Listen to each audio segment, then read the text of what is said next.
నేను వెరిఫై నా పని ఉంది, నేను వెరిఫై చేస్తాను. ఇప్పుడు కేసులో మనం మెన్షన్ చేసి ఇప్పుడు మాట్లాడిన సిచ్యువేషన్స్ అన్ని వాడు ఏమేం చేసాడు మాకు ప్రీవియస్ గా వాడు ఏమన్నాడు నోటి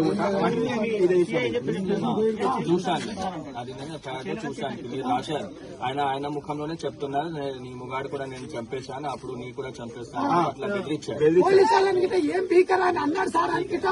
పైసలు ఇస్తే అన్ని సెట్ అయితే ఆ కేసు పెట్టకముందే పోక్సో అది కాకముందే ఆడు బెయిల్ మీద తిరుగుతున్నట్టే అడ్వాన్స్ ఎవరు ఇచ్చారు బెయిల్ ఎవరు అడ్వాన్స్ ఇచ్చినట్టే ఇస్తారు రమేష్ అంటే ఆయనకి ఏం నాలెడ్జ్ ఉంది, ఆయనకి మాకు చదువుకున్నాము. ఆ పోక్సో గురించి కొంత ఐడియా ఉంది, అది ఎట్లా ఎప్పుడు అవుతుంది, ఎప్పుడు అది ఎఫ్ఐఆర్ అవుతుంది, దాని అయితే ఎన్ని రోజులు దానికి వెళ్ళాలి అని కొంచెం అవేర్నెస్ ఉంది మాకు. అది కూడా లేదా క్యాండిడేట్ కి. అప్పుడు కూడా ఇది అన్నారు, అప్పుడు కూడా మేము కేసు పెట్టినప్పుడు ఇదే ఇప్పుడు కూడా మీరు వచ్చి కూడా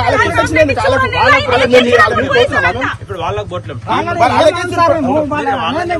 మీరు అంటారా అని అనట్లే. మేము ఇప్పుడు పట్టుకోవడానికి రాజ్కుమార్ ఎన్నెళ్ళు పట్టుకుంటారు చెప్పండి. ఇప్పుడు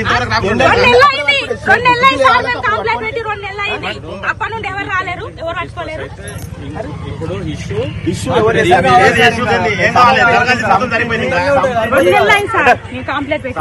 కాంతారెడ్డి రమేష్ ఎస్ఐ సిఐ కాంతారెడ్డి నిర్లక్ష్యమే చంపింది. వాళ్ళు పోలీసులు కాకపోతే పోలీసులు